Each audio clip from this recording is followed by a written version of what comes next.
신약성경 로마서 11장 25절에서 36절까지 말씀입니다. 로마서 11장 25절에서 36절까지 말씀. 함께 합독하여 읽도록 하겠습니다. 시작. 형제들아, 너희가 스스로 지혜 있다 하면서 이 신비를 너희가 모르기를 내가 원하지 아니하노니, 이 신비는 이방인의 충만한 수가 들어오기까지 이스라엘의 더러는 우둔하게 된 것이라.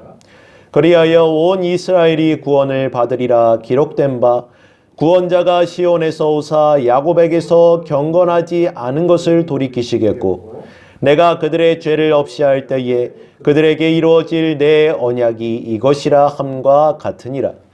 복음으로 하면 그들이 너희로 말미암아 원수된 자요, 택하심으로 하면 조상들로 말미암아 사랑을 입은 자라. 하나님의 은사와 부르심에는 후회하심이 없느니라. 너희가 전에는 하나님께 순종하지 아니하더니 이스라엘이 순종하지 아니함으로 이제 긍휼을 입었는지라. 이와 같이 이 사람들이 순종하지 아니하니 이는 너희에게 베푸시는 긍휼로 이제 그들도 긍휼을 얻게 하려 하심이라. 하나님이 모든 사람의 순종하지 아니하는 가운데 가두어 두심은 모든 사람에게 긍휼을 베풀려 하심이로다. 깊도다 하나님의 지혜와 지식의 풍성함이여, 그의 판단은 헤아리지 못할 것이며 그의 길은 찾지 못할 것이로다. 누가 주의 마음을 알았느냐? 누가 그의 모사가 되었느냐? 누가 주께 먼저 드려서 갚으심을 받겠느냐? 이는 만물이 주에게서 나오고 주로 말미암고 주에게로 돌아갑니다. 그에게 영광이 세세에 있을지어다. 아멘. 사도 바울은 이방인 그리스도인들에게 이스라엘의 구원에 대해서 계속해서 증언해 주고 있습니다. 곧 유대인들도 이방인들이 구원을 받는 방법과 동일한 방법으로 구원을 받게 될 것이란 사실입니다. 왜 이 진리를 우리 이방인들이 믿음으로 받아들이는 것이 중요한가? 우리 성도들이 이것을 믿음으로 받아들이는 것이 중요한가? 그는 빌립보 교회에 보내는 편지에서 그 이유를 밝히고 있는데, 그것은 바로 우리들의 시민권이 이 땅이 아닌 하늘에 있기 때문이라 말씀하고 있습니다. 히브리서 기자와 또한 증언해 준과 같이 우리가 이를 곳은 바로 시온산과 살아계신 하나님의 도성인 하늘의 예루살렘이기 때문이라 증언하고 있는 것처럼, 유대인이나 이방인이나 모두가 함께 모이게 될 그때에 우리는 하늘의 예루살렘, 하나님 나라에 모이게 될 것을 성경은 증언하고 있기 때문이라 바울은 말씀하고 있는 것입니다. 사도 바울은 구원자 곧 우리 주님께서 오시는 그 시온은 사실상 하나님의 나라 그 자체임을 선포하고 있습니다.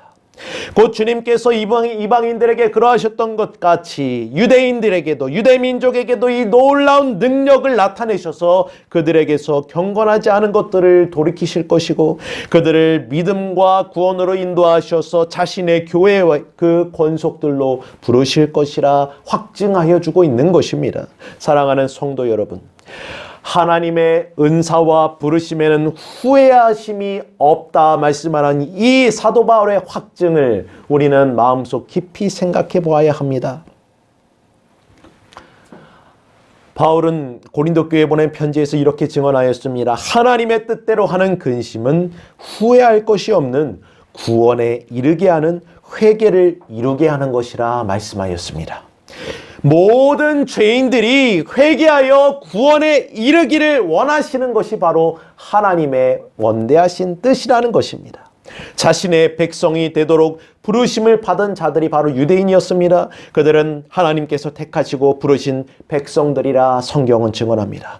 마찬가지로 저와 여러분 또한 이와 같이 부르심을 받아 성도 그리스도인들이 되었음을 믿으시길 바랍니다. 이와 같이 하나님의 백성들은 하나님께서 그들을 부르셨기 때문에 하나님의 백성이 된 것이지 자신이 어떤 선택을 하여서 결정된 것이 아니라는 사실입니다. 이 부르심의 은혜는 거절할 수 없는 사랑에 담겨져 있음을 우리는 믿어야 합니다. 이 부르심으로 말미암아 우리 모두는 그리스도인들이 되었음을 믿으시기 바랍니다. 하나님께서는 자신의 백성을 어두움으로부터 놀라운 빛으로 부르시는 분이십니다.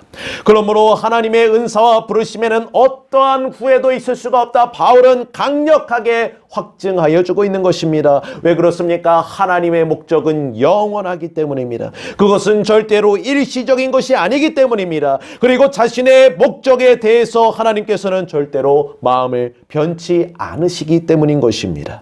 사람은 때때로, 우리는 때때로 상황과 환경에 따라서 그것을 후회하며 자신의 계획한 목적에 대한 뜻과 마음을 바꾸기도 합니다. 그러나 영원하신 하나님께서는 결코 자신이 행하신 일을 후회하지 아니하신다는 것입니다.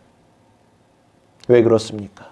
하나님께서는 자신의 결정하신 일을 반드시 완성하실 것이기 때문입니다.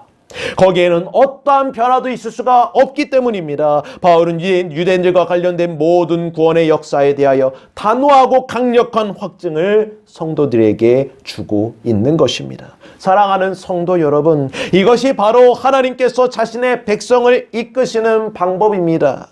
하나님께서는 자신의 사랑하는 백성들을 결코 버리시거나 그 관계를 끊어버리시는 분이 아니라는 것입니다. 더러는 그 백성들이 완악하게 될 수 있습니다. 원수와도 같이 행할 수 있습니다. 그러나 하나님께서는 결코 자신의 백성들을 포기하지 아니하신다는 것입니다. 바울이 증언합니다. 30절 31절 말씀에 너희가 전에는 하나님께 순종하지 아니하더니 이스라엘이 순종하지 아니함으로 이제 긍휼을 입었는지라. 이와 같이 이 사람들이 순종하지 아니하니 이는 너희에게 베푸시는 긍휼로서 이제 그들도 긍휼을 얻게 하려 하심이니라. 아멘. 여기에서 바울이 언급하고 있는 이 순종은 믿음을 나타내는 용어로서 쓰였습니다. 이것은 믿음이 단지 행동을 수반하고 있다는 사실을 일깨워 주는 것입니다. 마음뿐만 아니라 의지까지도 수반한다는 것입니다. 다시 말해서 만일 사람이 진정으로 하나님을 믿는다면 그는 하나님께 순종케 된다는 것입니다.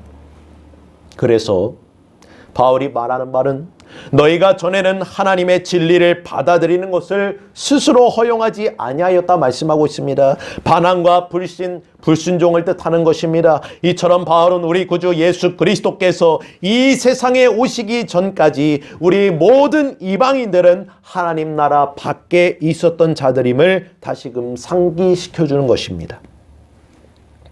그러나 바울은 말합니다. 너희가 이제 긍휼을 입은 자들이라.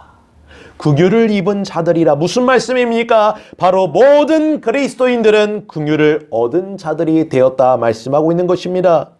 이 긍휼은 하나님의 사랑을 나타내는 아름답고도 신비한 용어입니다. 만일 하나님의 긍휼이 없었다면 이 세상 아무도 구원을 받을 수가 없었을 것이기 때문입니다. 그런즉 구원은 언제나 하나님의 긍휼하심의 결과임을 믿으시길 바랍니다. 바울은 비록 우리가 완전하게 하나님께 불순종하였지만 하나님의 긍휼을 얻은 자들이 되었다 증언합니다. 이 긍휼이 사랑과 용서로서 새 생명으로서 접붙임의 결과로 이어지게 되었다는 사실을 그는 증언합니다. 이 모든 것이 긍휼의 원천이 되시는 하나님께로부터 오게 되었다는 것입니다. 그분이 우리의 긍휼의 하나님이시요 아버지가 되어주셨기 때문입니다.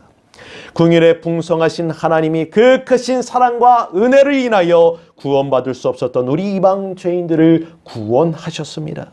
그런데 하나님의 선하신 목적과 계획은 그것으로 맞춰지는 것이 아니었다는 것입니다. 우리에게 베푸시는 그 긍휼로서 이제 그들 곧 유대인들 또한 긍휼을 얻게 하려 하신다 말씀하고 있습니다. 이것은 우리의 사랑과 긍휼로서 그들을 구원한다는 뜻이 아닙니다. 우리에게는 다른 이를 구원한 능력도 없고 그러한 사랑과 긍휼의 능력도 없습니다. 오직 긍휼로서 구원하실 수 있는 분은 하나님뿐이십니다. 다시 말해서 하나님께서는 우리 이방인들에게 베푸신 긍휼과 같이 유대인들에게도 긍휼을 베푸셔서 그 은혜의 결과로서 그들 또한 구원하실 것이라 확증하여 주고 있는 것입니다. 본문 32절에 하나님이 모든 사람을 순종하지 아니한 가운데 가둬두시면 모든 사람에게 긍휼을 베풀려 하심이로다 증언하고 있습니다. 이 얼마나 놀라운 진리입니까? 유대인들은 자신들의 혈통으로나 육정으로나 특별하게 하나님의 백성들로 선택받은 자들이라 자랑했습니다. 또 이방 그리스도인들은 자신의 믿음으로 우리가 구원을 받게 되었다고 자랑하였습니다. 그러나 바울은 분명하고도 강력하게 증언합니다. 이방인이나 유대인이나 하나님 앞에서 다 똑같다는 것입니다. 모두가 동등하게 하나님 앞에 자랑할 것이 없는, 우리 모두에게는 어떠한 것도 자랑할 것이 없다는 것입니다. 하나님의 복음은 이처럼 유대인과 이방인의 절망과 무능력을 철저하게 나타내고 증거합니다. 그 이유는 무엇입니까? 바로 하나님의 크고 영원한 이름이 영광스럽게 증거되어지고 모든 것이 하나님의 은혜와 긍휼과 사랑의 결과라는 사실을 나타내기 위함인 것입니다. 하나님께서는 유대인과 이방인들을 이러한 원대한 목적 가운데 가두어 두셨다, 바울은 증언합니다. 이 가두었다는 표현이 너무나도 아름답습니다. 완전한 절망 가운데 두셨습니다. 출구가 전혀 없는 곳으로 구속하셨습니다. 이 가두었다는 것은 바로 죄인들을 구원하시는 하나님의 구속의 사랑입니다. 사랑하는 성도 여러분, 우리는 모두가 날 때부터 허물과 죄로 죽었던 자들임을 고백합니다. 생명이 없으므로 아무것도 할 수 없는 자들이었음을 고백합니다. 다시 말해서 철저한 불신앙 가운데 갇혀 있었던 자들이라는 것입니다. 하나님께서는 자신의 긍휼과 사랑 이외에는 아무것도 소용이 없음을 나타내시기 위하여 이러한 가운데 우리를 은혜로 구속하신 것이라 바울은 증언하고 있습니다. 로마서 5장 20절 21절에 바울은 이렇게 증언하였습니다. 율법이 들어온 것은 범죄를 더하려 함이라. 그러나 죄가 더한 것에 은혜가 더욱 넘쳤나니 이는 죄가 사망 안에서 왕노릇한 것 같이 은혜도 또한 의로 말미암아 왕노릇하여 우리 주 예수 그리스도로 말미암아 영생에 이르게 하려 함이라. 아멘. 사랑하는 성도 여러분, 하나님께서는 자신의 원대한 구원의 목적을 이루심에 있어서 언제나 자신의 때를 가지고 계십니다. 주님께서 말씀하셨던 것처럼 우리는 결코 그 때와 시를 알 수는 없지만 우리가 아무것도 예상하지 못하실 때에 행동하시고 또한 우리에게 매우 불리하고 악하게 생각될 수 있는 그 상황을 허락하기도 하십니다. 그리고 하나님께서는 그 때에 자신의 구원의 때를, 구원의 일을 완성시키신다는 것입니다. 어떻게 그러실 수가 있는가? 하나님께서는 모든 것을 처음부터 알고 계시며 그 끝을 보실 수 있기 때문이며 그가 모든 것의 처음과 끝이 되시기 때문이라 성경은 증언합니다. 그러므로 우리가 영적으로 연약함에 휩싸여 있을 때에는 그 처한 상황과 환경으로 인해서 하나님께 원망과 불평을 내어놓지만 우리가 온전함에 이르게 될 때 모든 상황 가운데서 우리는 하나님을 찬양하며 그 구원의 감사로 제사를, 그 삶을 올려드리게 되는 것입니다. 이 얼마나 우리에게 위로가 되는 말씀인지 우리는 기억해야 합니다. 사랑하는 성도 여러분, 우리는 비록 그 때와 시를 알지 못합니다. 그 구원의, 그 구속의 때와 그 시를 알지 못합니다. 하지만 하나님은 모든 것을 다 알고 계시며 지금도 우리를 위하여 그 긍휼을 베풀고 계심을 우리가 믿음으로 고백할 때 그것으로 말미암는 큰 위로와 위안이 얼마나 큰 것인가 우리는 그것을 기억해야 할 것입니다. 고린도후서 1장 3절 6절에 바울은 성도들에게 이렇게 말합니다. 찬송하리로다, 찬송하리로다. 그는 우리 주 예수 그리스도의 하나님이시요 자비의 아버지시요 모든 위로의 하나님이시며 우리의 모든 환난 중에서 우리를 위로하사 우리로 하여금 하나님께 받는 위로로서 모든 환난 중에 있는 자들을 능히 위로하게 하시는 이시로다. 그리스도의 고난이 우리에게 넘친 것 같이 우리가 받는 위로도 그리스도로 말미암아 넘치는도다. 우리가 환난 당하는 것도 너희가 위로와 구원을 받게 하려는 것이요 우리가 위로를 받는 것도 너희가 위로를 받게 하려는 것이니 이 위로가 너희 속에 역사하여 우리가 받는 것 같은 고난을 너희도 견디게 하느니라. 아멘. 하나님의 구원을 믿음으로 고백하는 자들에게는 결코 절망이 존재할 수 없다. 바울은 증언하는 것입니다. 오직 위로와 기쁨과 찬양만 가득할 뿐이라 말씀합니다. 왜냐하면 비록 우리는 실패하고 넘어질지라도 하나님께서는 결코 실패하지 아니하실 것이며 실수하지 아니하시며 그분의 모든 목적과 뜻은 영원하고도 확실하게 반드시 이루어질 것이기 때문이라 바울은 확증하여 주고 있는 것입니다. 그리스도의 날이 이르기까지 너희 안에 착한 일을 시작하신 이가 그리스도의 날에 이르기까지 그 모든 것을 완성시키실 것을 너희는 믿음으로 고백하라 말씀하고 있는 것입니다. 왜 그렇습니까? 왜 그렇습니까? 내가 복음을 부끄러워하지 아니하노니 이 복음은 모든 믿는 자에게 구원을 주시는 하나님의 능력이 되기 때문이라 말씀합니다. 첫째는 유대인이요 또한 둘째는 헬라인들 곧 이방인들에게 미칠 이 구원의 능력을 너희가 믿음으로 고백하라 말씀하고 있습니다. 바울은 지금 성도들에게 외칩니다. 우리가 지금까지 고백해온 모든 일들을 인하여서 우리 모두 하나님을 예배하는 자들이 되자. 그 구원에 감사하는 자들이 되자. 이 영광스러운 구원으로 우리를 인도하신 하나님의 지혜와 지식을 그리고 그 기쁨과 부요함과 그 모든 것을 함께 찬양하자 성도들을 초청하고 있습니다.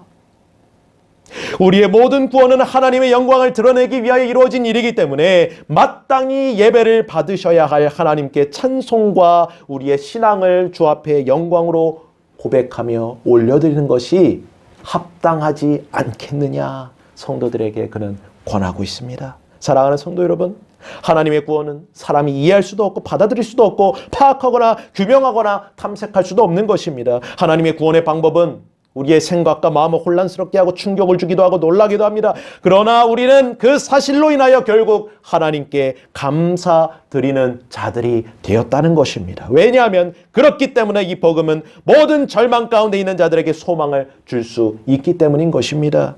구원받은 우리 성도들이 해야 할 일은 무엇입니까? 듣든지 안 듣든지 복음을 증거하는 일이라 바울은 증언합니다. 여기에 모든 종류와 모든 상태에 있는 사람들을 위한 유일한 소망, 기쁜 소식이 있기 때문인 것입니다. 디모데전서 1장 15절 17절에 바울은 증언합니다. 믿보다 모든 사람이 받을 만한 이 말이요 그리스도 예수께서 죄인을 구원하시려고 세상에 임하셨다 하였도다. 죄인 중에 내가 괴순이라. 그러나 내가 긍휼을 입은 까닭은 예수 그리스도께서 내게 먼저 일체 오래 참으심을 보이사 후에 주를 믿어 영생을 얻는 자들에게 본이 되게 하려 하심이라. 영원하신 왕, 썩지 아니하고 보이지 아니하고 홀로 하나이신 하나님께 존귀와 영광이 영원 무궁토록 있을지어다. 아멘. 사랑하는 성도 여러분, 우리는 이 복된 진리를 그저 받아들이는 정도로 그쳐서는 안 된다. 바울은 증언하고 있는 것입니다. 우리는 이 진리로 말미암아 기뻐하는 자들이 되어야 합니다. 죄인들을 사랑으로 구원하시는 하나님의 지혜의 그 지식의 풍성함으로 인하여 그리고 이러한 원대한 목적을 위한 그분의 판단은 감히 우리가 헤아릴 수 없으며 그 길조차도 우리가 알 수 없으므로 말미암아 우리는 기뻐하고 또 기뻐하며 찬송해야 한다는 것입니다. 우리 구주를 십자가에 못 박히게 한 나 같은 죄인이 그 보혈로서 구원의 축복을 얻게 되었다는 사실에 우리는 기뻐해야 합니다. 주님을 죽음으로 몰고 간 나를 위하여 그가 죽으셨다가 다시 부활하신 것에 대하여 새로운 생명으로 임하신 것에 대하여 그의 놀라운 사랑으로 말미암아 우리는 영원토록 감사와 찬송의 고백을 올려드려도 부족하다는 것입니다. 우리가 복음으로 말미암아 기뻐해야 할 이유에 대해서 바울은 증언합니다. 구원의 고백을 날마다 우리가 신앙으로 고백해야 함을 바울은 이와 같이 증언합니다. 우리에게 일어날 수 있는 모든 일 앞에서 우리가 기뻐해야 할 그 이유가 바로 이 복음으로 말미암는 구원을 통한 영원한 생명이 우리에게 주어졌기 때문임을 믿으시길 바랍니다. 우리를 대적하고 넘어뜨리며 할 수 있으면 우리에게 주어진 믿음과 생명까지도 빼앗고자 하는 그 위협들 앞에서 우리가 평안할 수 있는 것은, 기뻐할 수 있는 것은 바로 이 복음으로 말미암는 그 은혜가, 우리 그 긍휼이, 하나님의 사랑이 우리에게 주어졌기 때문임을 믿으시길 바랍니다. 모든 일의 끝은 하나님의 영광으로 결론짓게 될 것이라 바울은 확증하고 있습니다. 현재의 모든 일들은 부분적으로 일어나고 있는 일들 뿐입니다. 우리는 죄가 세상에 들어왔고 또 우리에게 가시가 존재한다는 것을 알고 있으며 지금 우리는 만물이 아직 주님께 복종하지 못한 것 같이 그러한 모습을 보고 있는 것을 그 시대 가운데 살아가고 있습니다. 세상은 여전히 무질서해 보이고 모든 종류의 모순과 부조리로 뒤덮여 있음을 보게 됩니다. 그러나 바울은 성도들 앞에서 너무나도 아름답고 그 복된 진리를 변함없는 하나님의 복음을 찬양하고 있는 것입니다. 고린도전서 15장 27절 28절에 만물을 그의 발 아래에 두셨다 하셨으니 만물을 그 아래에 둔다 말씀하실 때 만물을 그 아래에 두시니가 그 중에 들지 아니한 것이 분명하도다. 만물을 그에게 복종하게 하실 때에는 그 아들 자신도 그때에 만물을 자기에게 복종하게 하신 이에게 복종하게 되리니 이는 하나님이 만유의 주로서 만유 안에 계시려 하심이라. 아멘. 오늘 본문의 마지막 절을 보십시오. 이는 만물이 주에게서 나오고 주로 말미암고 주에게로 돌아감이라. 그에게 영광이 세세에 있을지어다. 아멘. 사랑하는 성도 여러분, 우리는 아무것도 없습니다. 아무것도 모릅니다. 아무것도 할 수 없습니다. 가진 것도 없는 미천한 죄인입니다. 하나님께서는 우리의 전부가 되어 주시는 것, 그것 하나만이 우리의 모든 것임을 믿으시길 바랍니다. 우리는 그저 모든 일에 하나님의 은혜와 사랑과 긍휼의 빛을 지고 있을 뿐입니다. 그런즉 우리가 그분께 돌릴 것은 무엇입니까? 바울은 전합니다. 영광이라 말합니다. 영광을 올려드려야 한다. 매일의 삶 가운데 우리 입술로서 하나님의 구원을 고백하는 것입니다. 우리의 몸과 영혼으로 하나님의 구원을 고백하는 것입니다. 우리의 삶으로, 우리의 영혼으로 하나님의 구원을 고백하는 것이 바로 하나님께 돌려지는 영광을 믿으시길 바랍니다. 그분께 영원한 기쁨과 감사로 영광을 돌리는 복된 그리스도인의 삶이 우리에게 주어졌음을 감사하며 그 믿음 가운데 우리가 이 어려운 시대에 살아가고 있는 우리 모든 성도들이 이러한 구원의 고백으로 말미암는 감사와 찬미의 그 제사가, 그 삶이 주 앞에 영광으로서 올려질 수 있기를 간절히 소망하며 이 말씀을 드립니다.